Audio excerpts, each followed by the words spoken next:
Okay, we have a 3-ton T-Series Spanco crane here. It's fully assembled. We have 2 safety pins, and I want to point that out because that's what we're going to be working with when we use these jack kits. Now, we've pre-assembled this with 3 additional jack kits to show how it would look just before we start to lift it and lower it.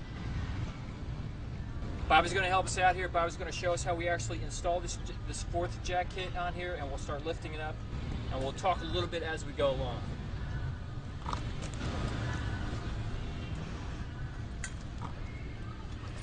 Now we have to remove this lower safety pin, the secondary safety pin, to make room for the jack kit.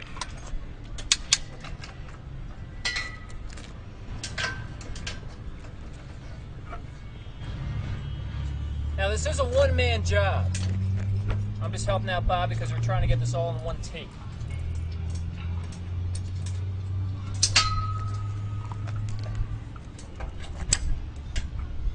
Okay, so we have the jack kit installed.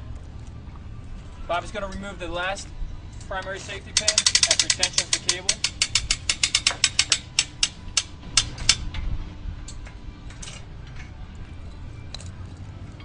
Now when we do the lifting, we're supposed to be lifting it obviously without any load on the actual crane.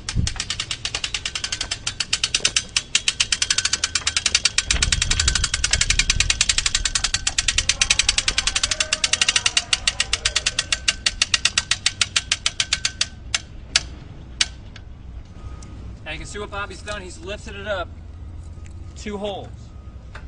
Each hole is separated by 6 inches, so you can lift it up 1 foot at a time.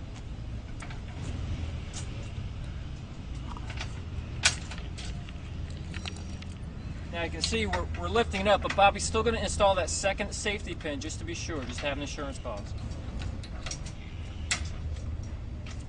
Okay, so what we've done here, we've lifted up 1 corner. You can see that the crane is a compliant device, so it can move and absorb that 1 foot additional height. What we could do now if we wanted to is go around and do all the remaining 3 jacks. We would have lifted it all up. We would have lifted each corner up 12 inches. At this point in time, you can stop. All the safety pins are installed, so you have to remove all the hoists before you, or all the jacking kits before you actually use the crane as a crane. This guarantees that you're not lifting actually onto the jacking kit. It guarantees that you have all these 2 safety pins per corner installed. Now, if you wanted to continue to go up an additional 12 inches or go up to the as high as it can go, what you would do is you would remove this pin, you'd slide this up 2 holes, this whole unit would slide up here, you put that pin back in, and then you start the whole process over again. You can extend it another 12 inch per corner and then go all the way around, lift it up as high as you want, or to the limits of the crane extension. Now what we're going to do, we're not going to go through that whole process. What we're going to do is we're going to show how we can actually, we will stop now, we're just going to show you how we can reduce the height of the crane. So, go ahead, Bobby.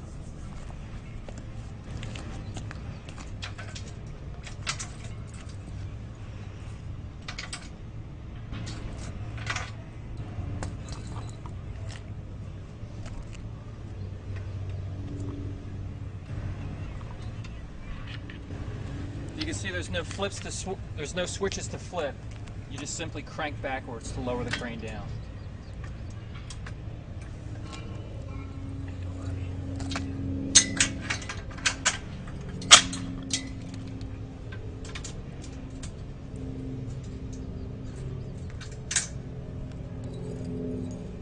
Okay, so now we've lowered the crane. At this point, you just remove the jacking kit and you're done.